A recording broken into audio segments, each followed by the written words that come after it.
As we worship,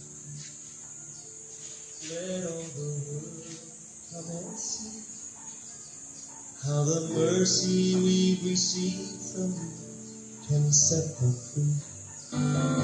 And as we worship, let all this joy that fills our hearts bring a hunger and a hope to those who strayed so far. As we bow in adoration and stand in reverent awe, show your majesty and glory, let your anointing fall. As we declare your name, Lord Jesus, as the only name who saves, may the power of your salvation fill each heart, we pray. As we worship you, let all the nations hear our song, the song of Jesus and his blood that proved his love for all. As we worship you, may all the lost and broken come. May they hear your still small voice call out their names each one. As we bow in adoration and stand in reverent awe, show your majesty and glory, let your anointing fall. As we declare your name, Lord Jesus, as the only name who saves, may the power of your salvation fill each heart, we pray.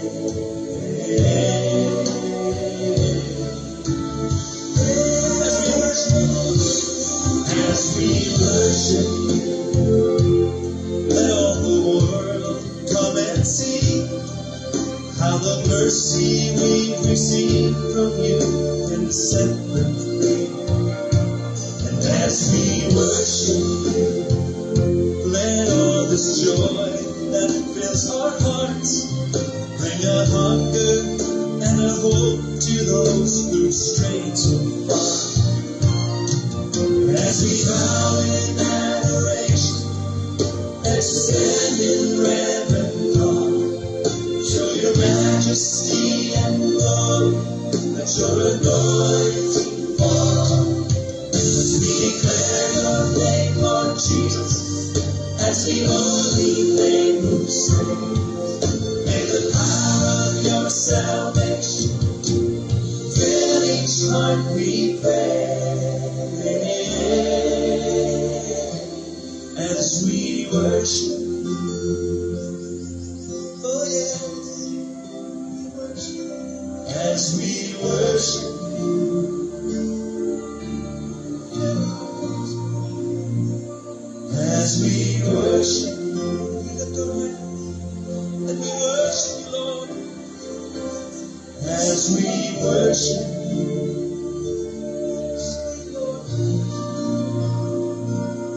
as we worship you, come and fill our house with your glory. As we worship you, oh, we welcome you here. As we worship you, oh yes, worthy to the King. As we worship you, as we bow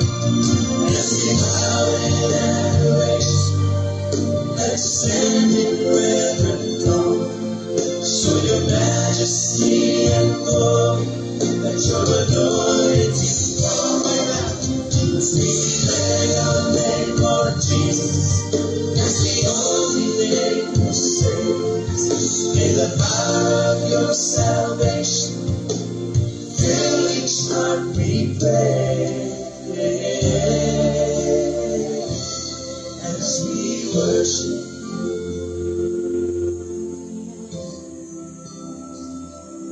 as we worship you,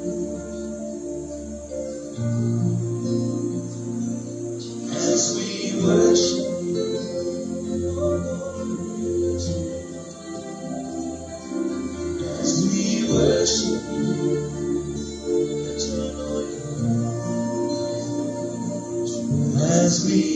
worship. Right where you are, just lift your hands and begin to worship. As we let your glory, let your glory. As we worship, let your spirit fall. As we worship,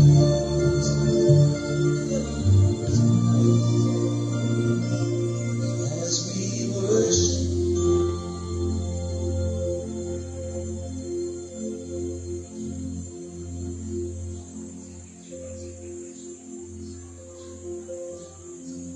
Oh, we welcome you.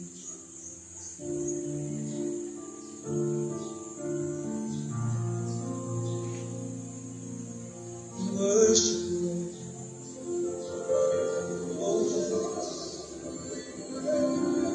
Oh, we worship you.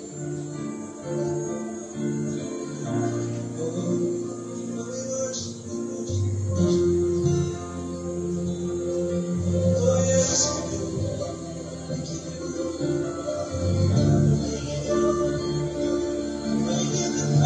Oh, we worship you.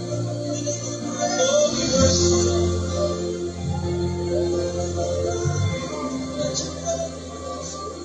As we worship, we worship you. Send your spirit, Lord. Send your spirit as we worship.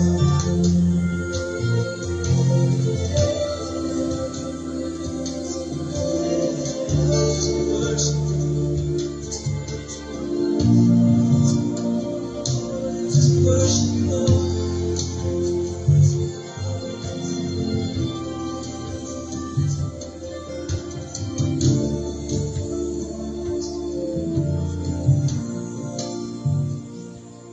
As we worship.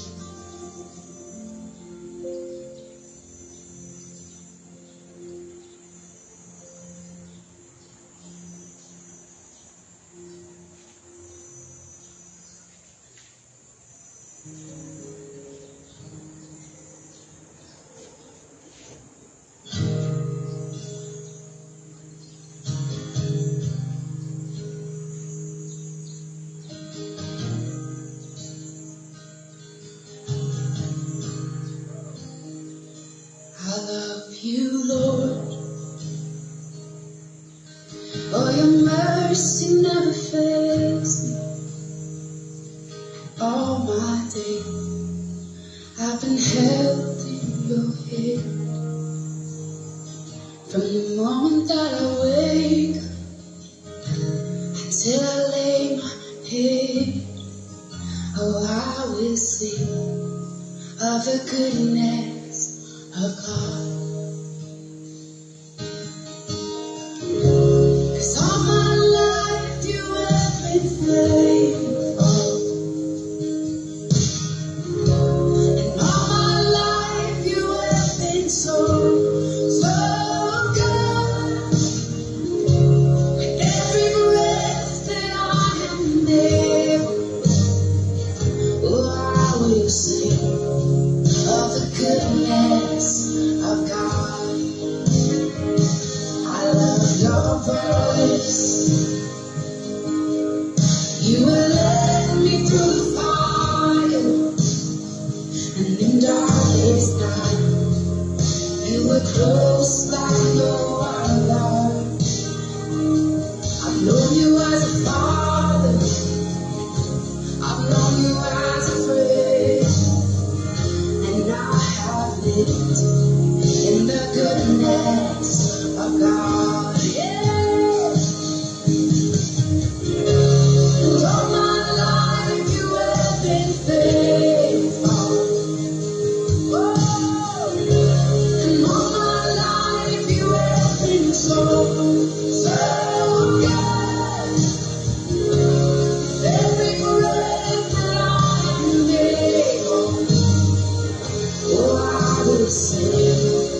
And all my life you have been faithful.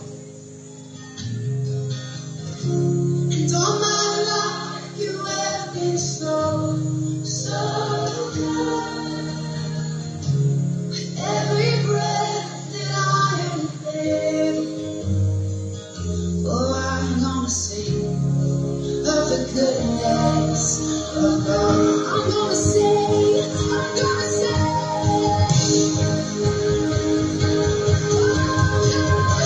Cause all my life you have been faithful. And all my life you have been so, so good. With every breath that I am able, oh, I'm gonna sing of the goodness of God. I'm gonna sing of the goodness of God.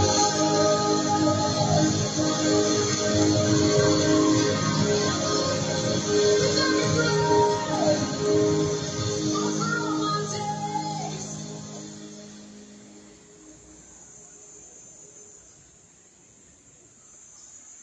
Okay, so magandang umaga sa ating lahat dito sa Pilipinas at isang mapagpalang araw sa lahat ng mga nasa ibang bansa, Amerika, Canada, New Zealand, Singapore, Hong Kong at iba pang mga lugar na kung saan ang tinig na ito ay nakakaabot. So sa oras na ito ay patuloy tayong magsama-sama mga kapatid at patuloy na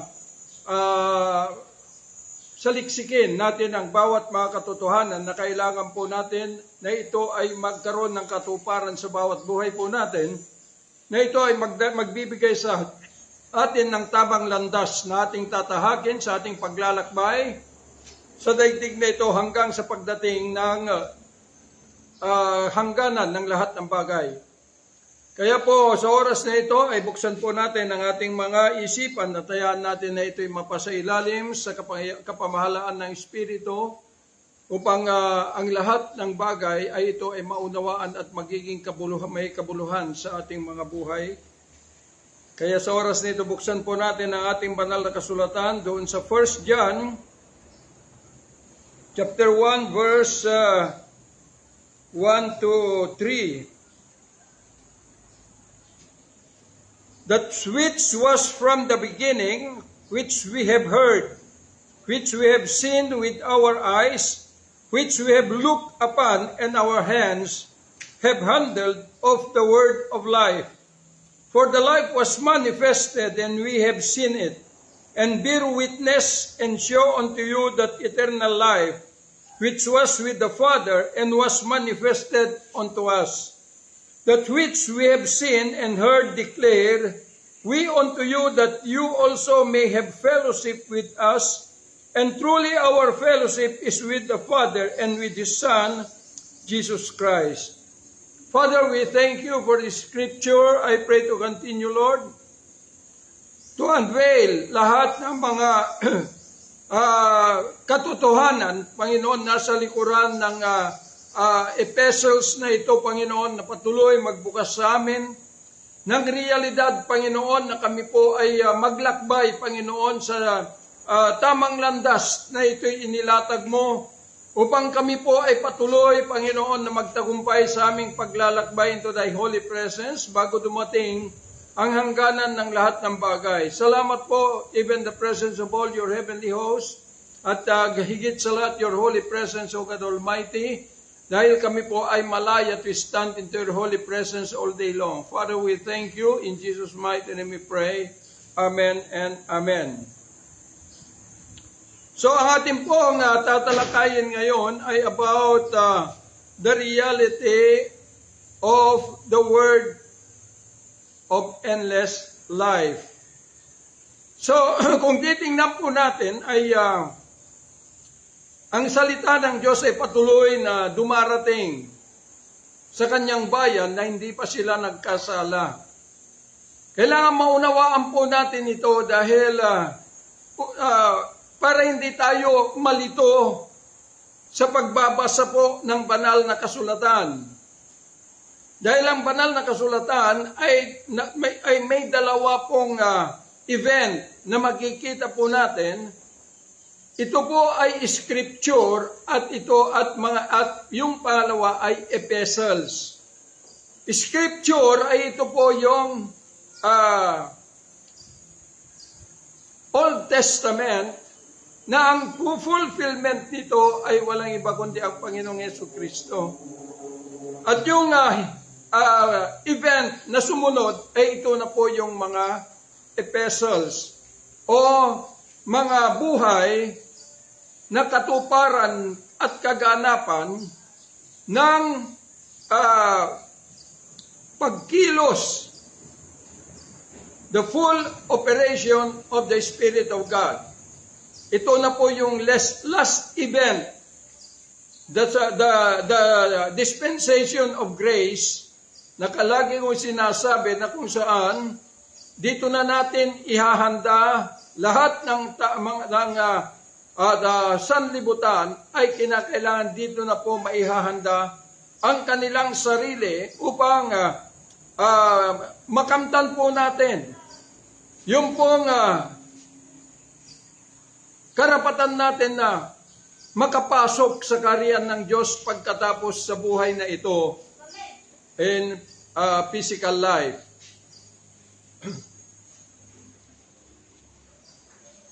Kung titingnan po natin, mga minamahal na mga kapatid, actually po ay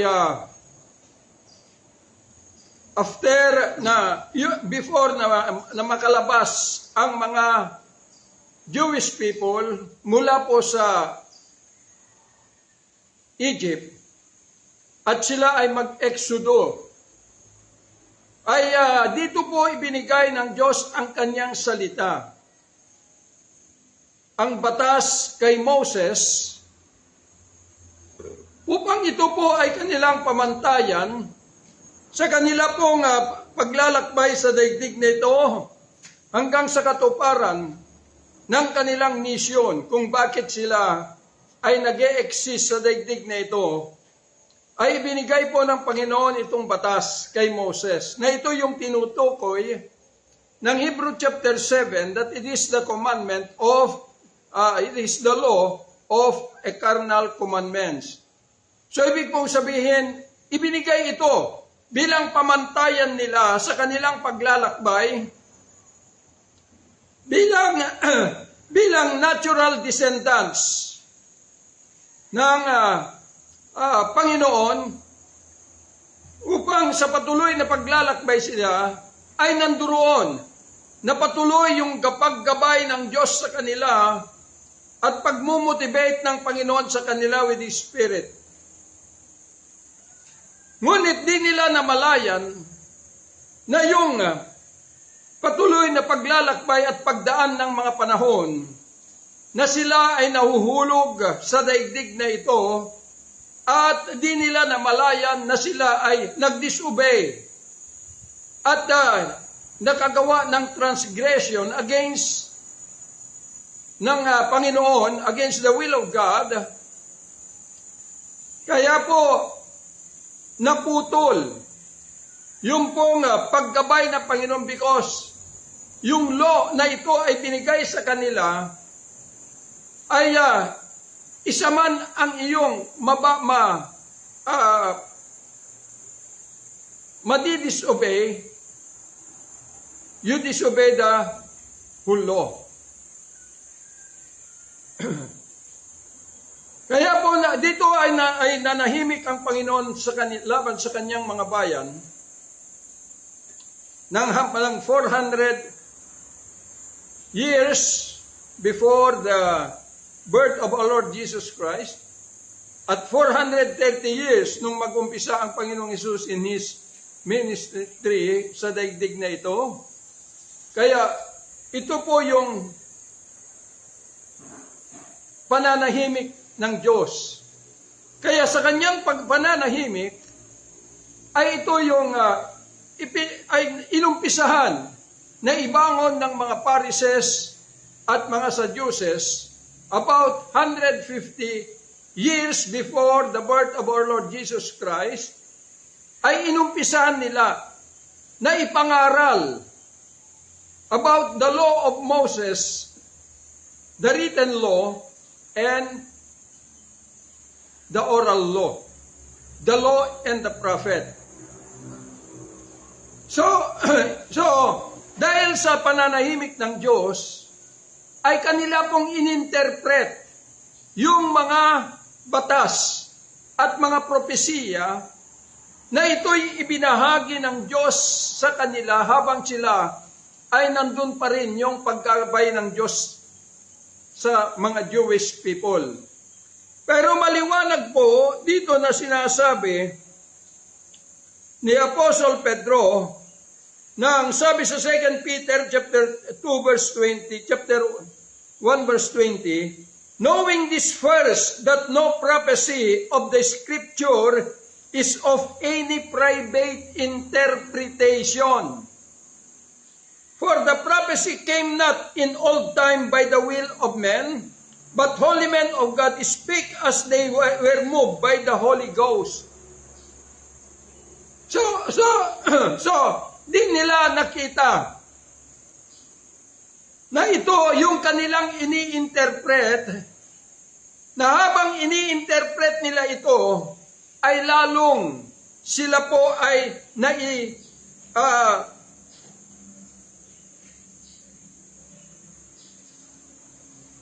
nadadala o sila po ay lalong na babaon sa mundo na kanilang kinabilangan nila sa atin.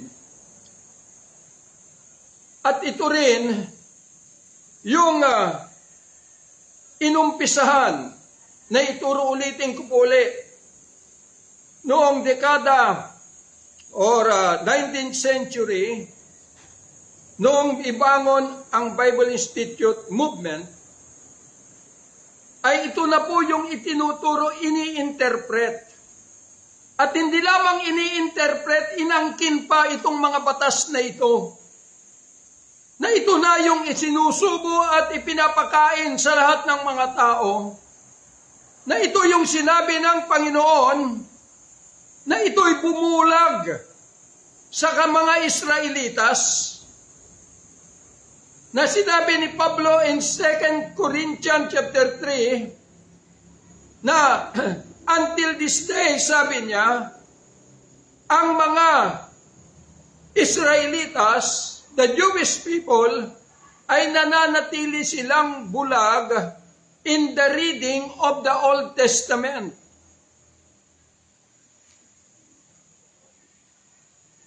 Kaya sa pagtuturo ng mga Pariseo, the law, the written law, and the oral law, it is the law and the prophet, ay habang ito ay kanilang ini-interpret, ang mga Israelitas ay nananatili silang bulag. Bakit? Dahil akala nila, still, dahil doon sa kanilang pag-aaral doon, still, sila po ay andun pa rin ang paggabay ng Diyos sa kanila. Di nila namalayan na sila po ay nahulog na. Sa mundo na kinabilangan natin, kinapanganakan natin, na ito ay mundo na may batas ng kasalanan at kamatayan. Kaya nga, nung likhain po ang Diyos ang tao ay napakaganda dahil nung paglikha niya sa tao, actually po ay ito ay magandang awit sa paningin at pandinig ng Diyos sa buhay ng tao na kanyang nilikha nung nandun pa sila sa paradise. Kaya nga yung inilagay na buhay sa mga tao noon ay awit ng buhay. Pero ngayon, nung nahulog na ang tao mula sa paraiso dahil sa pagkasuway, yung awit ng tao ay awit ng kamatayan. Kaya marami po pumupunta sa mga kapilya, umaawit sila rito, pero hanggat sila po ay hindi natatagpuan, yung salita ng buhay ay mananatili kahit nasabihin na kaawit para sa Panginoon, kahit nasasabihin na ito ay spiritual na awit, still ito po ay awit ng kamatayan. Dahil hindi po yung buhay na, hindi po yung bibig natin ang kailangan ng Diyos na marinig yung lumalabas na mga awit, kundi yung buhay natin na na-transform through the word of life, word of everlasting life. Yun po yung nais marinig at makita ng Diyos sa atin.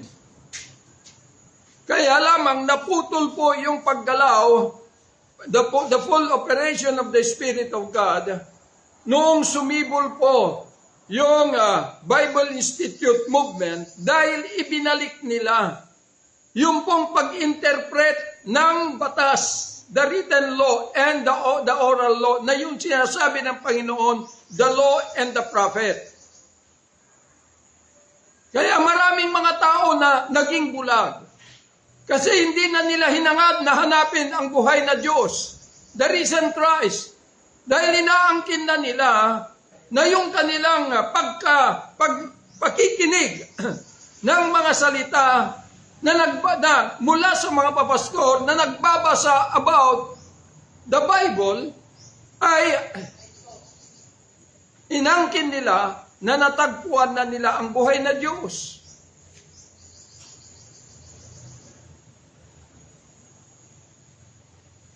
Kaya nga, ang maririnig mo na lang sa mga papastor kung tatanungin bakit may mga hindi nagkakaunawaan, bakit iba-iba ang interpretasyon. Kasi ang sinasabi nila, kasi iba-iba yung kanilang interpretasyon sa kasulatan. Oo, bakit interpretasyon? Kasi kaisipan po ng tao. Hindi po ito yung salita ng buhay na naihahayag ng Diyos at nakikita. Kundi ito yung nanggaling lamang sa kaisipan ng tao na ito'y linakipan ng magagandang mga pangako at salita na hinango nila sa mga salita ng Diyos na sinabi na mga magagandang pangako ng Diyos sa kanyang bayan.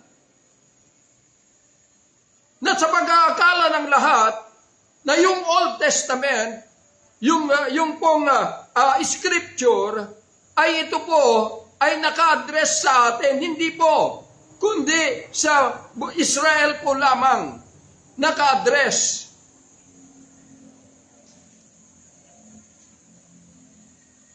Kaya makikita po ninyo, sasabihin, kailangan sumunod kayo sa mga leader. Kaya nga naging bulag na sila. Dahil parehas na rin sa mga Pharisees na sumusunod itong mga Jewish people sa kanila, na ito'y sinabihan ng Panginoon nung nandito siya na kung ang bulag ay aakayin niya, yung kapwa niya bulag, saan sila pupunta? Sila'y mahuhulog sa bangin.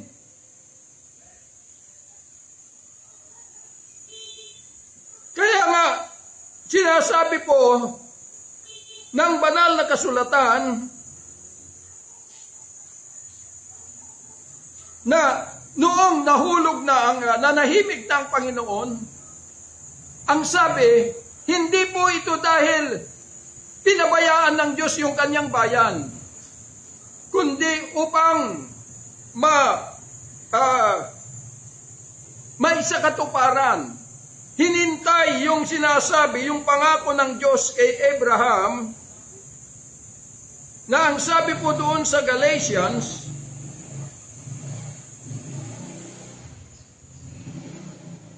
Nang sabi po niya, now to Abraham and his seed were the promises made.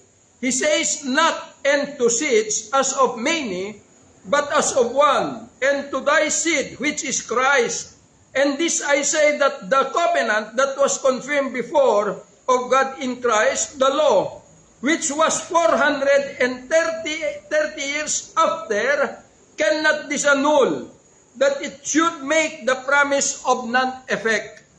So ibig pong sabihin, hindi po na void yung pong pangako ng Diyos kay Abraham concerning yung binhi na darating.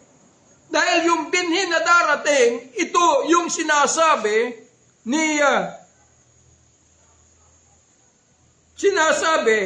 ng John, na ito ay dumating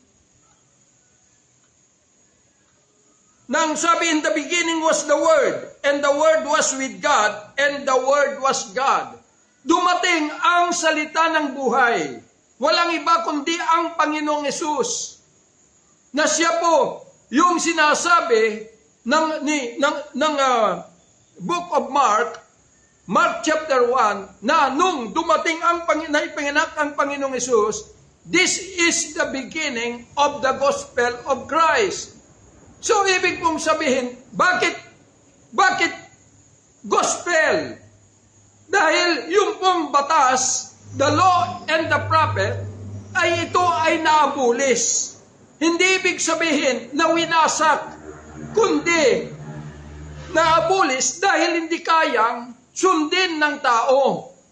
Yung bayan niya, hindi niya nagawa. How much more na tayo'y mga Gentile by nature, ay magawa natin. Ang ginagawa lang natin concerning the Old Testament ay pinupulot lang natin yung mga magagandang pangako ng Diyos doon sa kanyang bayan. Pero maliwanag po sa Romans chapter 3 verse 19, paulit-ulit ko pong babanggitin ito, ang versikulong ito, para huwag niyong sabihin na ako'y gumagawa lamang ng istorya. Na ang sabi po ni Pablo, that whatever the law says, it says only to them that are under the law.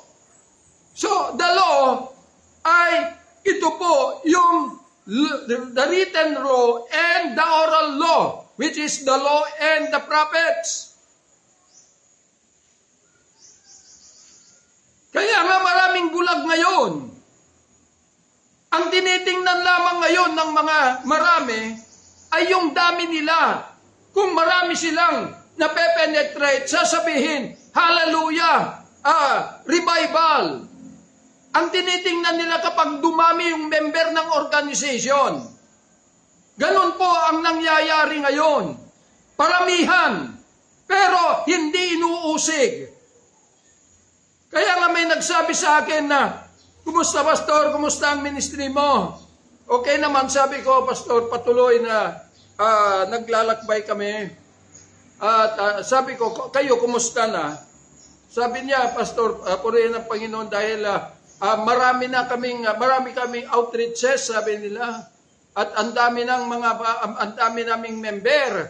Sabi ko, ilan na pastor ang mga taong mapapahamak dahil sa inyo?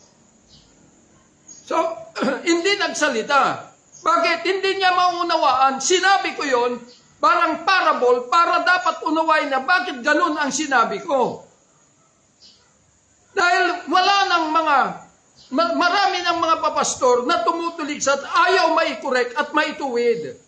Dahil nanangan sila doon sa kanilang karunungan, doon sa kanilang sariling interpretation concerning the law. Pero maliwanag po na ang sinasabi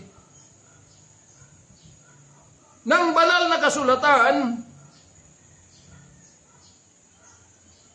nang sabi po sa Galatians chapter 3, for as many as are of the works of the law are under the curse.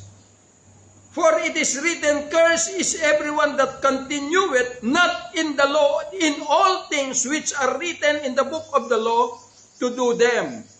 Kaya nga kapag doon ka namumuhay at nagbabatay doon sa batas, at na-violate mo yung isang batas, you violate the whole law. Kaya walang nakatupad nito, kundi kaya nga, curse. Nasa ilalim ng sumpa ang lahat ng mga taong nananangan sa trabaho ng batas. At ito yung ipinamumudmod ng maraming mga papastor ngayon na hindi inuusig, na maraming taong napapahamak. Mga minamahal na mga papastor, ako ay nagpupugay sa inyong katatagan at yung katapatan na immobilize kung ano yung nalalaman ninyo. Pero sana po ay magising na po tayo dahil kawawa ang mga taong naniniwala sa inyo. Dahil ang katotohanan sa buhay ay hindi po doon sa nalalaman, kundi yung nangyayari.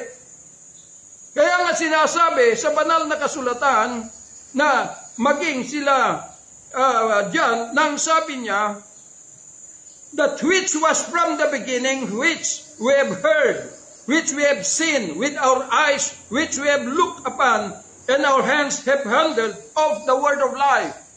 So, ibig pong sabihin, nakita nila. Dito sila nang hawakan sa nakita nila at naihayag sa kanila, sa kanilang paningin. Hindi lang narinig, kundi nakita nila yung katotohanan, yung salita ng buhay. Na ang sabi, for the life was manifested, and we have seen it, and bear witness, and show unto you that eternal life, which was with the Father, and was manifested unto us. So ito yung nakita nila. Hindi sinabi ni John na dahil doon sa law and the prophet ay nanghawakan sila sa katotohanan, kundi dumating, nagliwanag sa kanila nagmanifest sa kanila about the truth na meron sa Ama. Na sana'y ito ang maging gabay natin. Nakatagpuin the risen Christ, na siya po yung binhi na pangako ng Diyos kay Abraham, na kahit nananahimik ng Diyos ng 430 years after ng Malakay, ay hindi po na-void, hindi po na-disannul, kundi dumating yung yung panahon na ang Panginoon ay pumunta in the cross of Calvary upang ito ay ilabas at ihayag. At ito ay makita ng buong mundo yung salita ng buhay. Kaya nga, napakasakit na pakinggan kung sasabihin ko na imbes, pero pasensyahan na lang. Dahil dito ang sinasabi,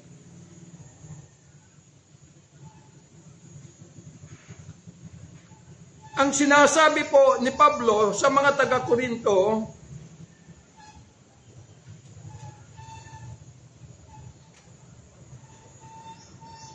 who also has made us able ministers of the New Testament, not of the letter. Ito ang sinasabi ni Pablo sa mga taga-Korinto.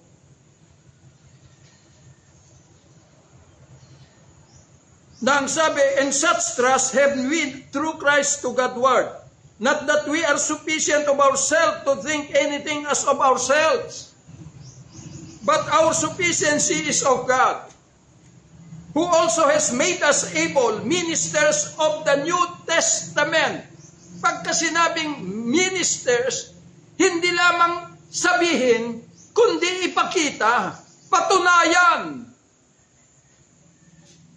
through words and deeds, not of the letter, but of the Spirit. Ito po, for hindi ko po sinasabi lang ito. For the letter killed, ibig sabihin the law and the prophet, yung nasusulat, but the Spirit giveth life. Kung pumapatay ang sulat, at ito yung dala-dala natin na ipinamumudmut, ipinapakain sa mga tao, ito yung salita ng kamatayan. Lason sa mga kaisipan ng mga tao. Kaya anong mangyayari? Kung ito ay namamatay sila, sa mundo, standard ng mundo, ang sabi, mga martirer. Masakit, pero kailangan usigin natin upang sinasabi natin kawawa ang mga tao na huwag pupunta sa impyerno. Totoo po yun. Pero ang tanong ko, nadamitan ba tayo ng damit ng pag-ibig? Dahil kung tayo'y nadamitan, kung ano yung maririnig natin na ito ay magtutuwid sa ating landas, na magdadala na sa tao sa piling ng buhay na Diyos, ay kailangan maituwid tayo. Na huwag nating ipagpipilitan kung ano yung kaunawaan natin. Lalo na't sasabihin natin na ipinapangaral natin ang kabanalan. Ano ba ang kabanalan? Ang kabanalan ay yung po yung pamumuhay sa under the rulership of the Spirit of God. Pero kahit nabukang bibig natin lahat, si Lord o lahat ng mga bagay na ito, pero ang kaisipan natin ay naglalaro pa rin sa mundo na ating nakagisnan, wala pang kabanalan doon.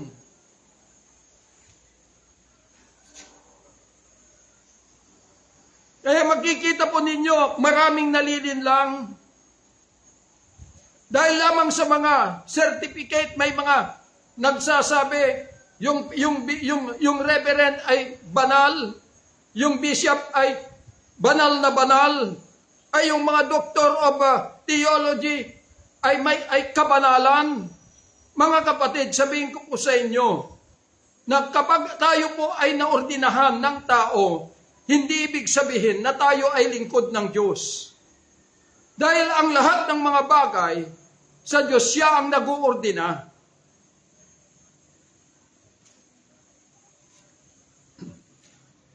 Kaya nga, anong sabi ng Mark? Christ, this is the beginning of the gospel of Christ. So, ibig pong sabihin, nung nandito ang Panginoong Hesus, when He preached His gospel, ay hindi niya binanggit concerning the law and the prophets, na kinakailangan ganito, ito yung pangako. Ang kinakausap na niya rito ay yung kanyang mga bayan, na dito naka-address yung Old Testament sa kanila. Because during the time na nandito ang Panginoong Hesus, is still under the law. Naputol lamang yung batas nung pumunta na at mulwak ang kanyang dugo in the cross of Calvary. Pero anong ginawa ng Panginoon? Hindi po yung batas. Dahil ang sabi ng Panginoon, sinasaliksik ninyo ang kasulatan dahil dito naniniwala kayo na may buhay kayo na walang hanggan. John chapter 5 verse 39. At totoo, sabi niya, dahil dito ang nagte-testify sa akin. Pero di naman kayo pumunta, di naman kayo pupunta sa akin para magkaroon kayo ng buhay. Di naman ninyo ako tatanggapin para magkaroon kayo ng buhay.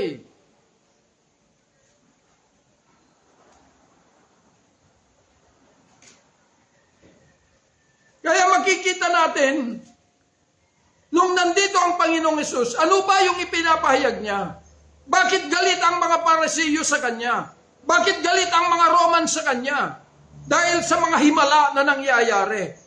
Na yung Kanyang ginagawa is above all the wisdom of the Pharisees. And the Pharisees is 100% teacher of the law. Kaya makikita po natin na bine-persecute siya hanggang siya po ay crucify. Dahil yung kanyang ipinapahayag is his gospel. Ang kanyang ibanghelyo. Nagpapagaling, nagpapalaya sa mga demonyo. Ibig pong sabihin, He is above all law. yung nakita ng isang centurion na ang sabi niya, Panginoon, sabi niya, pwede bang maawa ka sa aking alalay, ang aking tauhan dahil may sakit. Ang sabi ng Panginoon, punta tayo sa bahay mo. Panginoon, hindi karapat-dapat ang aking bahay na apakan mo, na pasukin mo. Pero ang sabi niya, naniniwala ako dahil ako ay isang opisyal na meron mga tao din doon sa ilalim ng aking pamamahalaan. Kung sabihin ko, sabi niya, na pumunta kayo doon at pumunta rito, gagawin nila. Sabi nung centurion. Kaya, ibig pong sabihin na ang nakita ng centurion, lahat pati sakit at mga pwersa ng kadiliman at lahat ng mga demonyo, ang Panginoong Hesus ay nandun sa mataas na batas. Siya po yung pinakamataas na batas in the whole universe. Yun po yung nakita niya. Kaya gumaling kaagad yung kanyang alipin. So yun po. Pero dumating yung panahon na kailangan pupunta na siya in the cross of Calvary para isakatuparan yung kanyang mission na dalhin sa buong mundo ang salita ng buhay.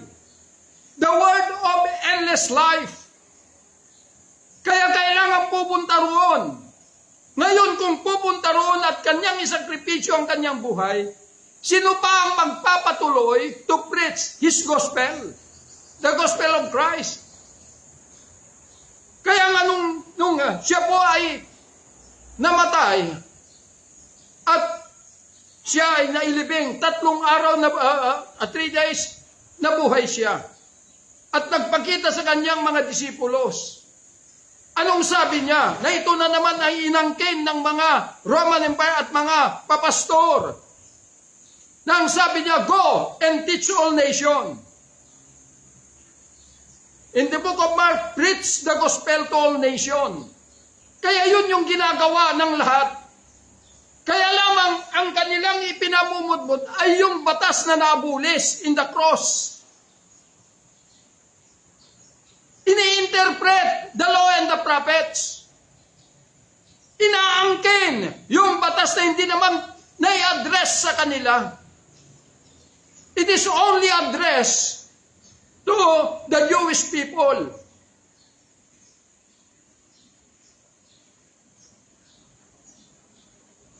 Kaya nga, nung sabi ng Panginoon, go and preach the gospel to all nations. Pero meron siyang sinabi na bago siya mawala sa paningin ng kanyang mga disipulos, before he ascend to heaven, 10 days before the day of Pentecost, sinabi niya sa kanila, but wait until you be endued with power from on high. Bakit? Dahil narinig nila, nakita nila, pero wala pa silang kakayanan to go para i-preach. Bakit? Dahil wala pa sa kanila. Sa isip lang dumating, sa paningin lang dumating. Kaya lang nung bumaba ang Panginoon at sila ay natanggap nila na damitan sila ng kapangyarihan, ibig pong sabihin na naiukit na sa kanila the epistles of Christ na ito na yung gospel ng Panginoong Hesus na ito yung ipapahayag sa buong mundo. Nang sabi niya, preach my gospel, preach the gospel. For I am with you. Sabi niya sa kanyang bayan.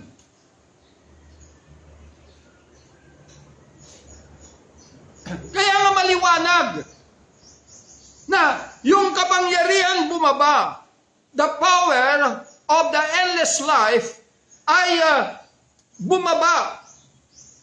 Na yun yung pinangako ng Panginoon sa kanyang bayan. John chapter 14, kung hindi ninyo nababasa at hindi ninyo naunawaan. na bago pupuntahin the cross, ang sabi niya sa kanyang mga disipulos, sabi niya, huwag kayong mabahala. Dahil I pray the Father to send another comforter na to abide you forever. Endless time, endless life, forever. Even the Spirit of truth na ang mundo ay hindi tinanggap dahil hindi siya kilala at hindi siya nakita. Ngunit kayo, sabi niya, makikilala niyo siya dahil mananahan sa inyo. Yun na yung kapangyarihan na hihintayin nila. Na ito yung sinabi ng Panginoon in John chapter 14, na ang sabi niya, that the Comforter is the Holy Ghost, and He will teach you all things, and put to remembrance everything that I have spoken unto you, and He will guide you into all truth. Ito yung word of life. Siya yung salita na magdadala sa atin. The word of faith.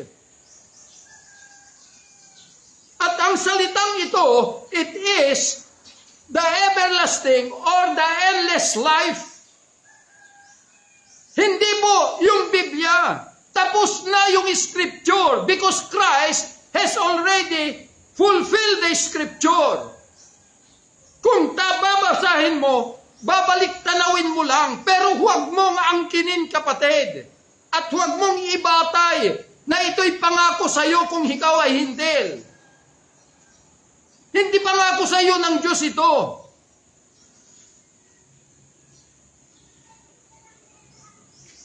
Kundi tayo bilang hintil ay yung itinuturo na BS namin at hindi ko sinasabi lang, kailangan may grafted tayo. Ibig sabihin, pag may grafted, completely maihiwalay sa masamang puno na ito ay kinamulatan natin. Ibig sabihin, surrender.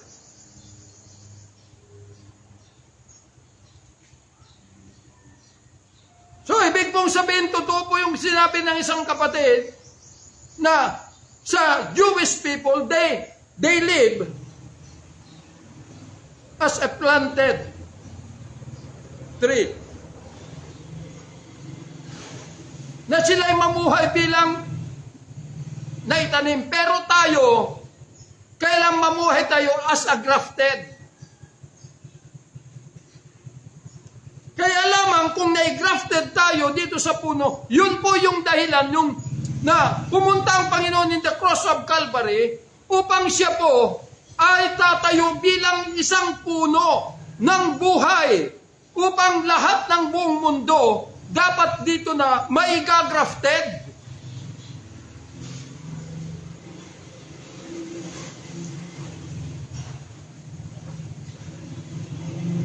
Dahil kapag tayo ay nai-grafted, taglay po natin na ang sabi doon, you are a partaker of the root and the fatness of the vine. So ito na yung manalaytay sa atin. Ito na yung katauhan ng Panginoong Hesus. Ito na yung buhay na nasa Kanya. Hindi na yung pinanggalingan. Hindi na yung batas na ito'y nagdala ng sumpa sa Kanyang bayan. At ito rin yung itinuturo ng maraming mga papastor na ito ay bumubulag at pumapatay sa mga tao.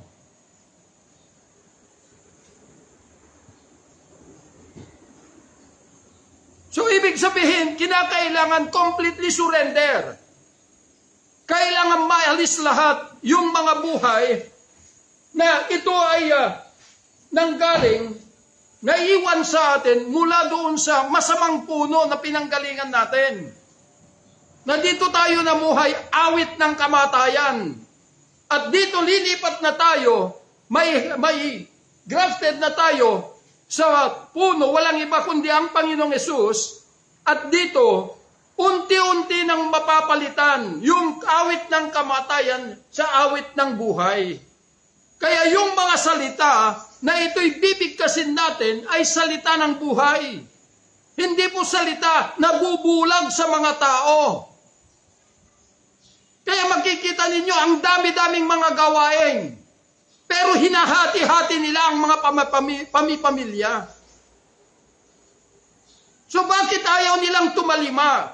Bakit hindi i-acknowledge yung tumatayo sa pamilya na lubos na nabago? Dahil mapanlin lang, sabi nga ni Pablo, 1 Corinthians chapter 2 verse 4, my word and my preaching are not from enticing words of man's wisdom.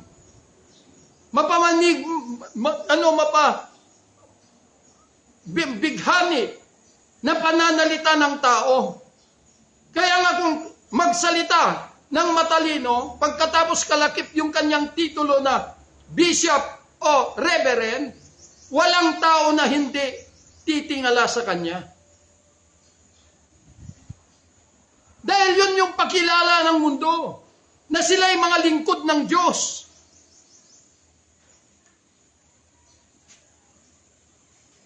At si Pastor Pat ay kulto. Ganun po ang pakilala. Kaya nga sabi ko nga kung kulto, yung sinasabi ko, bakit ang buhay ng mga taong nakakasama ko ay andon ang tunay na pagbabago. Hindi lamang na wala yung kanilang vices, kundi yung kanilang pagpapahalaga ay nakasentro na sa Panginoong Hesus lamang at hindi na sa mundong ito.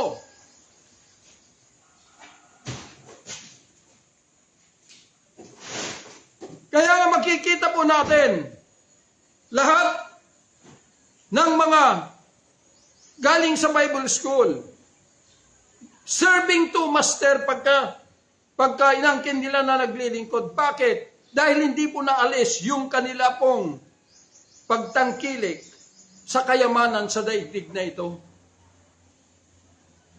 Kaya makikita mo mga grupo-grupo, mga multi-millionaire.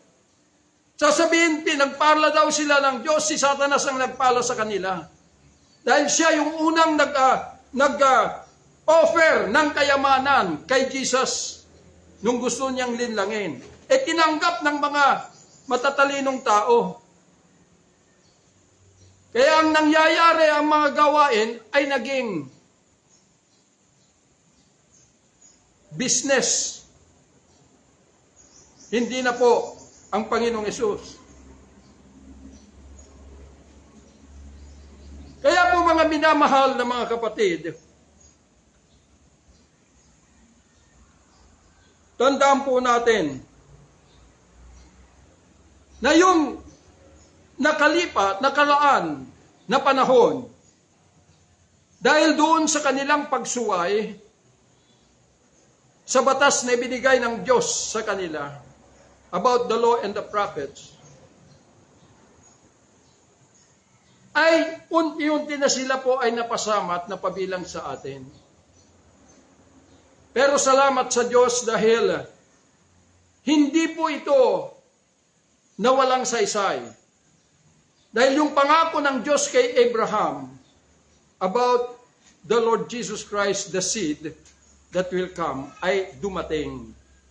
At siya yung nagbukas ng pintuan para lahat ay may karapatan na maigrafted na sa puno upang lahat ay partakers for the root and the fatness thereof.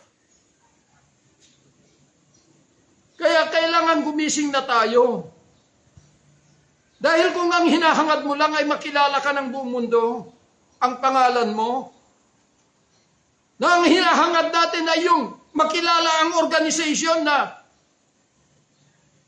dinala mo doon sa sect at maitanyag mo more than yung ang Panginoong Hesus, the word of life. Kung ano-anong mga pinagsasabi ninyo, pinapaniwala ang mga tao dahil sa kagandahan na mga pagsasalita ninyo, mga kapatid, tigilan na natin yan. Sabi ko nga, magagandang pananalita dahil ginagaya na natin yung pananalita ng pare. para mahulog yung mga damdamin ng mga tao na makinig at maniwala. Tandaan po natin na yung pagpunta ng Panginoong Hesus dito ay hindi po nagdala ng kaalaman o karunungan, kundi nagdala siya ng isang kasaysayan na ito ay patuloy na nagbubuklod sa Kanya, na magbibigay kaluwalhatian sa Kanya ngayon at magpakailanman. Na siya po yung sinutukoy ng banal na kasulatan, na siya yung salita ng buhay. Salita ng walang hanggang buhay. Kaya nga, sabi ibinigay ng Diyos, hindi niya inalinta na hindi na niya inisip yung mga kasalanan na gawa, but He gave the word of reconciliation. 2 Corinthians chapter 5, verse 20.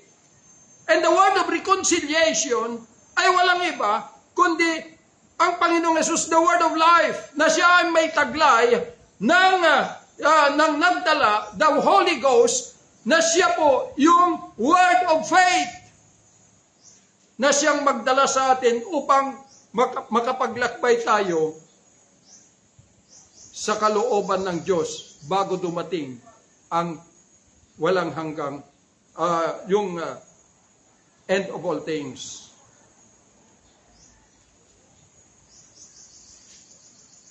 Maraming natatakot mamatay. Maraming natatakot sa nangyayari na mga lindol, mga bagyo, mga giyera, ganito.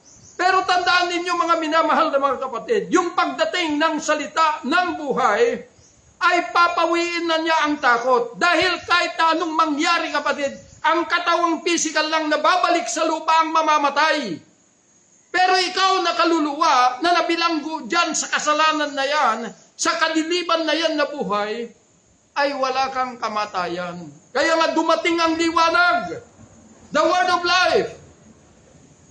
Para ito yung yakapin natin at ito yung ipakita natin sa mundo.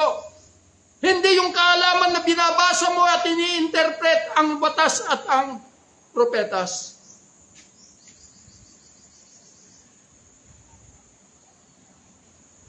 Magsaliksik kayo. Dahil hindi ko po ito sinasabi-sabi lang, nakabatay maging sa mga epistles ng mga apostoles. Na ito ay nakanonize, pati yung kanilang epistles. Kaya tandaan po ninyo, mga minamahal na mga kapatid, if we belong to Christ, then you are the gospel of Christ.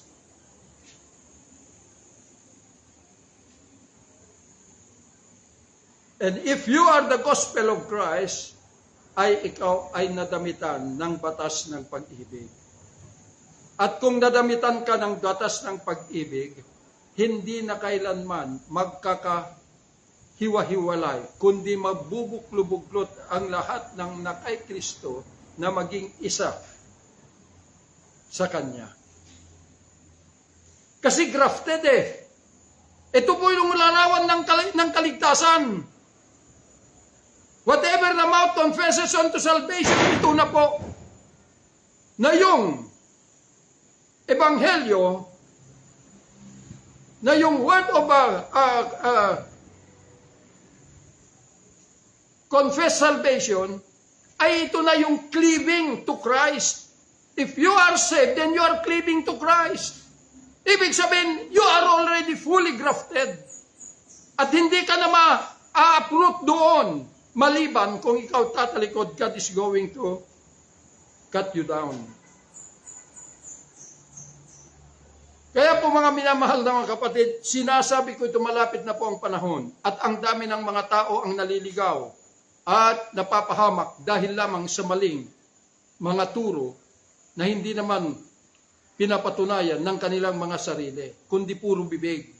Kalakip ng pangungutya, kalakip ng pagsasabi na ito si Pastor Pat ay kulto. Kaya tahasan ko ng sinasabi, mahal ko kayong lahat at hindi ko nais na mapahamak ang lahat. Ngunit magsaliksik kayo at hanapin ninyo the risen Christ, He is the word of endless life. Hallelujah. Father, thank you for this day that you have given us. Thank you for the word. I pray, Lord, na ito ay patuloy na manuot sa mga kalamnan, kaibuturan ng buhay ng lahat, Panginoon.